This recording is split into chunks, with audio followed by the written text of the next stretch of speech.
Hey guys, it's the Friction here, or Tank12, having a call me, I don't really care. Welcome back to World of Tanks. This is the first video I'm making in World of Tanks after all of the other, short videos where we discussed the patch 1.2.1 and all of the things that Wargaming was planning and then was changing.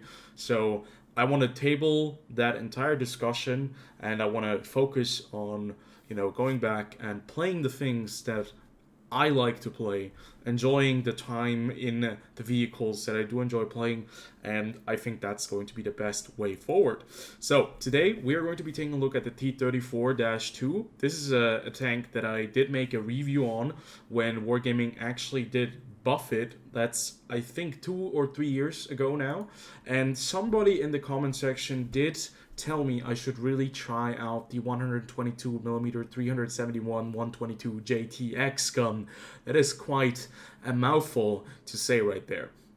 But as you can see, the T-34-2 is a vehicle with a lot of modifications. There are a lot of things you can unlock here. There are 5 guns in total and 2 100mm guns, and only one of them is really viable. It's the 59-100T. This is a gun that I mainly use, but to be fair, there is quite a lot of, well, positive news with the 122mm gun, and I wanted to show you guys what I mean with that, because I've been playing this vehicle and I've been playing it with the 122, and I have to say it's actually quite a lot of fun. Now, let's take a quick look at the gun. Let's take a quick look at the strengths of the gun and also the strengths of the vehicle and where the limitations lie with this bad boy. Also, we should take a quick look at the equipment, because that's going to be quite essential if you want to be successful with the 122mm gun or even the 100mm gun, because it's just one of those tanks that really suffers if you have the wrong equipment on it. So this vehicle with the 122mm gun has 360 alpha damage. Now, for a tier 8 for a medium tank, that is quite nice, but a lot of other mediums with 122mm guns have like 390 alpha. That is the same with the T-34-3, which, as you can see, is probably one of my favorite tanks in the game. I 3-marked it, and it's also, I think, my most viewed review of a vehicle ever. So 360 alpha, not too shabby. It's pretty nice. Average penetration is also not too bad. You have AP, you have heat, and you have high explosive. And with the AP shells, you are going to have 212 millimeters of penetration. That is okay, I would say, for a medium tank at tier 8. You can definitely work with that, because most of the time you are going to be making maneuvers, you're going to be playing close quarter, and you're going to be really trying to outflank your enemies, hit them in the side, or hit them, lower plate, or overmatch their sides, because that's something you can do with this large caliber of a gun, because it's a 122mm gun. It's not a 120mm gun. It's very important. And yeah, one downside though is the very low shell velocity of only 800 meters per second. But to be fair, I think the shell velocity on the 100mm gun is also not that much better. Maybe it's 900, but yeah, it's certainly not on that level. But you have like APCR as premium rounds on the 100mm gun. Now, what you do get is a very interesting high explosive anti-tank round, which does do a lot of damage. 280 millimeters of penetration, which is really nice at tier 8 for this kind of a caliber of a gun. You're not going to be having any troubles going through most tier 8, 9 vehicles, maybe some tier 10s, but having this, average pen with the heat round, that is very nice. That's, quite a large uptick from 212 millimeters to 280. That's almost 70 millimeters of penetration that you get additionally. But it also means that your shell velocity is going to be even worse. 640 meters per second shell velocity, that's something that really sucks, sadly. The high explosive shells aren't all that special, only 61 millimeters of penetration for a 122mm gun, but it still will allow you to go through, Scorpion Gs, Rheinmetall Borsix, all of those very thinly armored tank destroyers, and do massive amounts of damage, because you can roll all the way to 663 damage. So let's move on to the rate of fire and the DPM that we get because of that. So the average gun loading time is actually quite interesting. This gun loads fairly quickly if you have brothers in arms and food. I'm using food, so keep that in mind. Plus 10% on all crew skills. So this is going to really give you like 10.7 seconds for a single round. If you are using a gun rammer, which obviously should always be like in the consideration, you can get that even further. You can, get even a higher rate of fire and a lower reload time.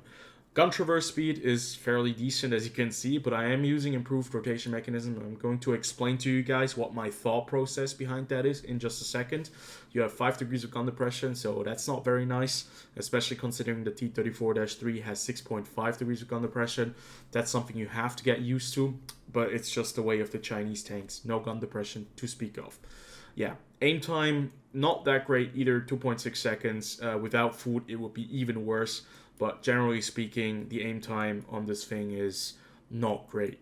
Dispersion, also not very great. I have been experimenting with different setups. I was thinking about using improved aiming, which went all the way down to 0.36. But then I was also thinking about the dispersion when moving your vehicle or turning a turret, because that's something that this tank really has a lot of dispersion, and you want to get it as small as possible, that reticle. But other than that, it's fairly nice. 2000 DPM could be a bit better, but I still think you're fairly competent with that. And just having that alpha is a very, very nice way of being able to deal with a lot of the targets. You're also not that badly armored. 100 millimeters of frontal armor on the hull. That is, I think, a bit better than... No, it's actually exactly the same with the Type 59. You're not going to be bouncing a lot of rounds, but you're going to be bouncing occasionally quite, every once you're going to be bouncing a few rounds on your upper plate. Also, you're going to have 180 millimeters of turret armor at the front, 120 on the side, 60 at the back. And this vehicle is actually fairly small. At least it seems to be like very compact. But if you look at the Type 59, you can see that the T-34-3 is a bit smaller in size. It's basically like a Type 59 with a T-34, but the turret is like significantly smaller, which means that you're going to be like very easily hiding your turret, and it's quite difficult to actually go through the turret itself. Mobility-wise, this tank is fairly nice. It has 55 kph top speed. Or no, it's actually 56 kph top speed. Traverse speed is really good as well. The specific power to weight ratio is a bit on the lower side. It's an older medium tank, so it's only 18.51 specific or horsepower per ton if you're using the turbo. Now that's something that I would recommend using, because the vehicle still feels a lot like it feels a lot better with the turbo on, just because it accelerates quickly. And I really like to have a tank that accelerates quickly and is able to get away, especially if you're playing a medium tank. 20 kph in reverse. It actually is like 22 kph in reverse if I didn't have like anti-reflective headlight coating, which gives me better camouflage. A very rapid vehicle in terms of going backwards and forwards, so that's a very nice thing to say. And sadly, it doesn't have the best view range with the tier 8 turret, like 380 meters. That's something you have to kind of get used to. So let's talk real fast about why I've chosen the equipment I've chosen and what other equipment combinations I could think of, and what your thoughts are. Just always tell me what you think about like the equipment you would be using, and if you've played the T-34-2 and what you think of this thing. Because for me personally, the improved rotation mechanism will give me better dispersion during vehicle movement, and since I have it in the mobility slot, I am going to have 12.5% less dispersion during movement and gun traverse. So that's a very, very nice thing to have. That's why I actually misplaced the turbo to the right side, because I don't need the additional 1 kph going forwards, and I don't need the additional 2.5% in the engine power. Even though it would be nice, I'm still quite satisfied with the current mobility of the vehicle. Now, I think vertical stabilizer is a must on this thing, because the dispersion values are pretty shocking on this vehicle. You'll notice that when you play it without any of the equipment pieces, it's very, very sluggish. There's a huge bloom, and whenever you turn your turret, your tank, it just does not feel like it's able to hit anything. So I really advise using at least the vertical stabilizer. So what did I do prior, I also took away the improved rotation mechanism and I had the improved aiming in there. I had the turbocharger in the first slot, and that allowed me to have better accuracy, but at the same time, I still felt like the dispersion when turning wasn't all that great. And to be fair, this is a tank that Wargaming wants you to be playing more as an active combatant in a frontline role where you're either flanking or where you're in a hull down position, and you're not going to be like really sniping from the back line because the shell velocity isn't that great. The pen is okay. It's good enough, I would say, but it's not going to be good enough when you're facing tier 9 vehicles. And then if you're switching over to heat rounds, you have only 640 meters per second shell velocity. So a lot of things come together and it becomes really difficult to utilize the T-34-3, T-34-2 effectively. So the improved aiming was nice, but I still prefer this setup more. Now, maybe we could do something with improved ventilations, but to be fair, we would have probably to take away the turbocharger class 1. Then we add the improved ventilation in here, and we would get like plus 6% on crew skills. We still have the vertical stabilizer, and we still have the improved rotation mechanism. This could be something where you don't need the mobility, like a second setup where you're playing against vehicles in a city map where you don't need to be the fastest, where 56 kph is more than enough and you're satisfied with the 17 horsepower per ton ratio that you have. But personally for me, I like to have mobility, I like to have flexibility, and I am willing to sacrifice, in this case, view range to allow me to fight better with my gun. Obviously, you could also go with the gun rammer to take away the turbo, add a gun rammer, get like better DPM in there is always a choice as well. But maybe then the improved ventilation will give you like a stat boost on everything, and yeah, you have to kind of weigh the options. But that would be my kind of idea behind it. Now, I haven't done that because it's too expensive. You can see I'm pretty broke. I haven't played the game in a month now since Wargaming announced the changes, and I only played like 2-3 games in the T-34-2, and I thought I want to make a video on this thing because it's a lot of fun.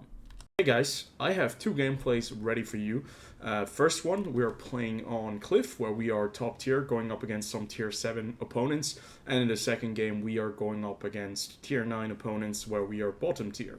And I really want to show off how incredibly powerful this 122mm gun is, and just what you can expect. So, first and foremost, these 2 games, they're 2 different combinations. In this game, I was using vertical stabilizer, I was using the improved aiming device, which gave me minus 6% dispersion, so better accuracy, and I was using the turbo. On the other gameplay, I'm using the vertical stabilizer, I'm using the turbo, and I'm using the rotational device, which will help you, with dispersion and also with turning your vehicle.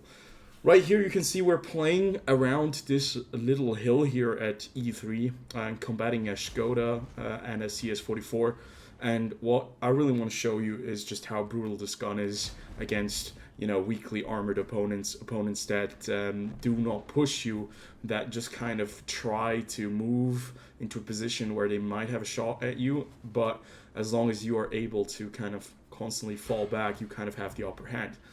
Also, when you're trading, right here you can see against this Panzer 58 Mutz, pretty nasty trade. He gives us one for 219 damage, and we smack him for 336 damage, and we also track him. No, 377, excuse me. Now, what is really funny about this tank is that even though the accuracy is not all that great, and overall it isn't really built for sniping, RNG is going to help you out a lot somehow. I don't know why. I have the feeling this tank does get really nice RNG because most of the games, most of my hits are going straight where they are supposed to be going. Except for that one right there. That shot against that Skoda T27, you can see one major downside. It's the very, very bad 5 degrees of gun depression that you have on this vehicle. Something that you do not want to have on a tier 8 medium tank, but you kind of have to get used to. If you've played other Chinese vehicles, Soviet vehicles as well, you will have gotten used to it. That was the right one, right there. To the lack of gun depression, and I think you're going to be able to just handle it fine.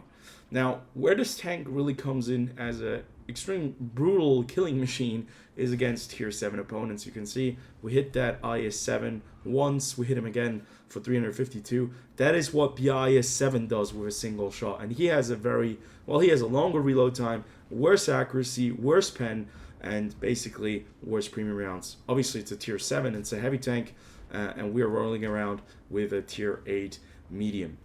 So this video wasn't really supposed to be a review, but it kind of is developing into one, but only for the 122mm gun so far. Because I know I've utilized the 100mm gun, and I've realized that the tank has become a lot more responsive. It's a lot more fun to be taken out into combat, but I still think that the 100mm gun has some things that speak for it, while other things certainly speak for the 122mm gun. And I have to be honest, in the current state of the game, where World of Tanks is, you can see in 5 minutes we've cleared out the entirety of the enemy team.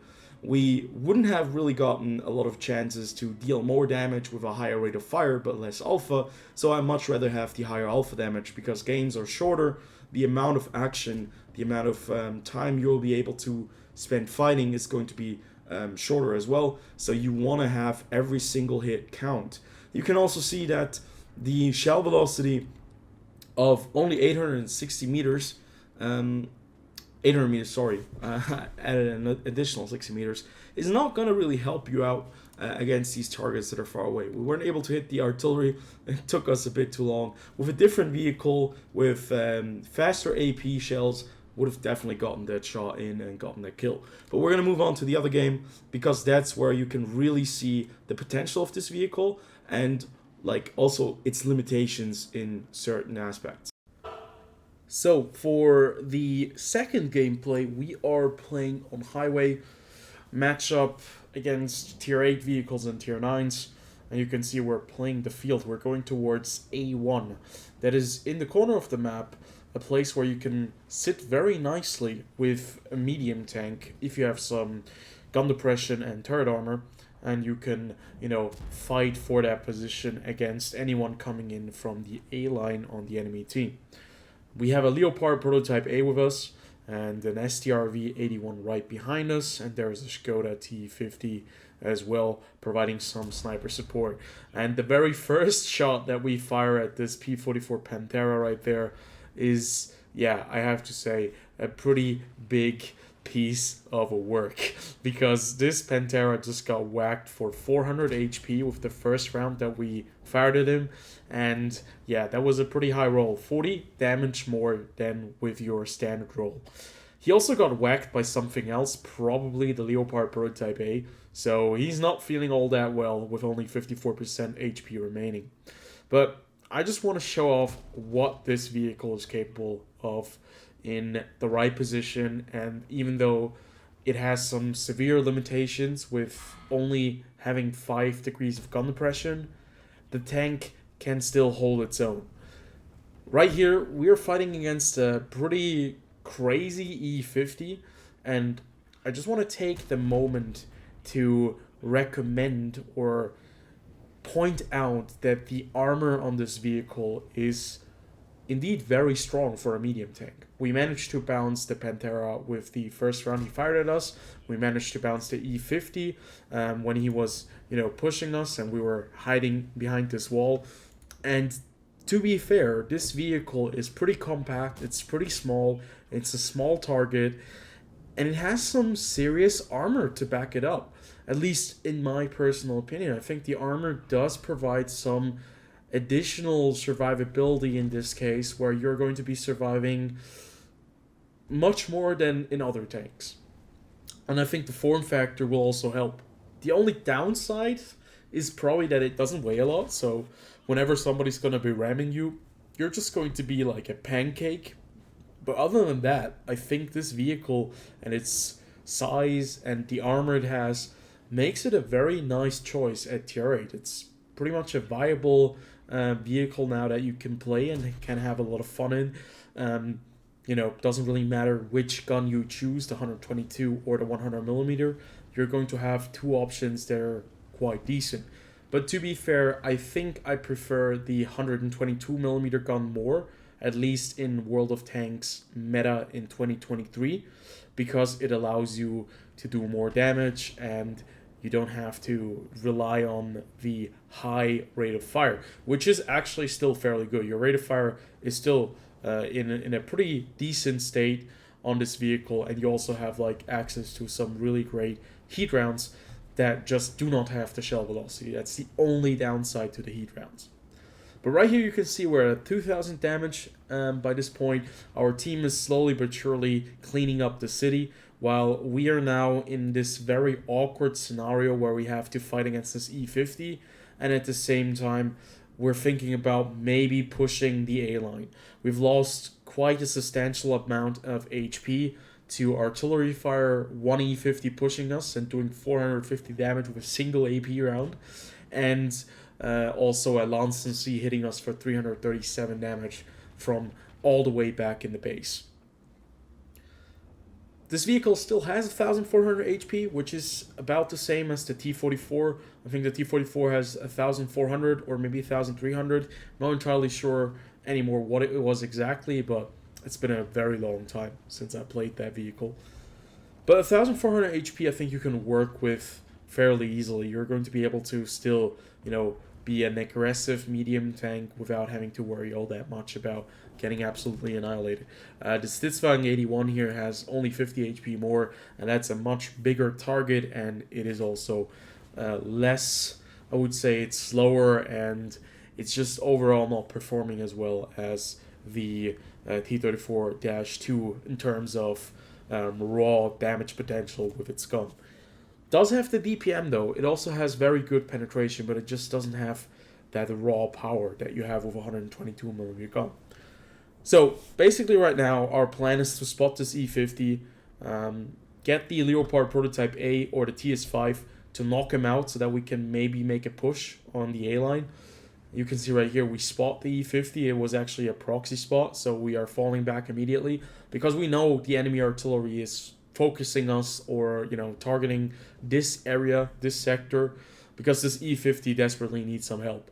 But I think our artillery will take out the E50, so that opens up the entire flank. But the issue is they still have a very sneaky M41 90GF that is hiding somewhere in the bushes out in the field, and there are probably at least two more tanks sitting at base. Even though we know that the Revalorice is in town, we know that Progetto 54 is in the town, the AMX 51, the Lorraine 40T, there are still several tanks that are unaccounted for. The T-28, we don't know where the Waffenträger is, we don't know where the Lancency is, so anyone who pushes the open field there is going to run into quite a lot of trouble. So that's what we decide to do right here. That is one of the main reasons why we decide to leave this place. We're going towards the city. We're going to take the long route, the one line, and then we're going to go into the city and hopefully help our team overwhelm the enemy forces there and then make our way towards the enemy cap. Because if we would have rushed the field here, 546 HP would not have been enough. Probably gotten hit by the Waffenträger once, lose about 500 HP in a single shot, or maybe even get one shot it, and then the M50, the M41 is going to pick us off, or artillery. So this is very important. This tank does have the mobility, it does have the ability to switch the flanks, and that was exactly what I was doing right here. I'm not entirely sure why I'm stopping, but I think I was checking the map, because the Skoda T50 was pointing out that there was something driving around down here because a tree fell over. So it could have been the M50, the M41, or something else. But as you can see, our team is working in the city and they have opened up at least a little bit of an alleyway for us to push in. And we're just kind of slowly but surely making our way over there. To be fair, it's not even that slow. A medium tank that is capable of running like 61, 62 kph, that is, pretty damn solid. And even if you're going downhill, right, you can actually see we were able to reach like top speeds of 66 kilometers per hour, and that is pretty interesting because this vehicle top speed is 61 kph for me personally because of the turbo, and we were able to reach 66 kph there. So I'm not entirely sure if that was a bug or if I was actually really going down that fast down the hill, because then in that case maybe they changed something with the top speed because we were real fast. So what is the gun like if you have to snipe something, if you have to fire at a target that is very far away? You can see it's still fairly accurate and it's still, I would say, fairly competent, but it took quite a while for the round to hit the T-28 prototype. It did do 375 damage, which is a very nice number, but at the same time, 800 meters per second shell velocity means that this is a tank you will not be playing very far away from the enemy. Most of the time, you'll be playing way closer to the action, and you're just going to try to, utilize cover, camouflage rating, maybe certain routes, certain places on the map that you can maximize your damage potential. Because you do not have a great amount of view range. Your gun depression is fairly bad. Your accuracy at range is not all that great. So you really have to rely on, flanking maneuvers, playing this like one of those medium tanks that is supposed to go maybe as a supporting vehicle. And in that scenario, I think this is a pretty good tank. This is a vehicle that is fairly capable of doing all of these things, but it just doesn't have certain strengths like other tanks have.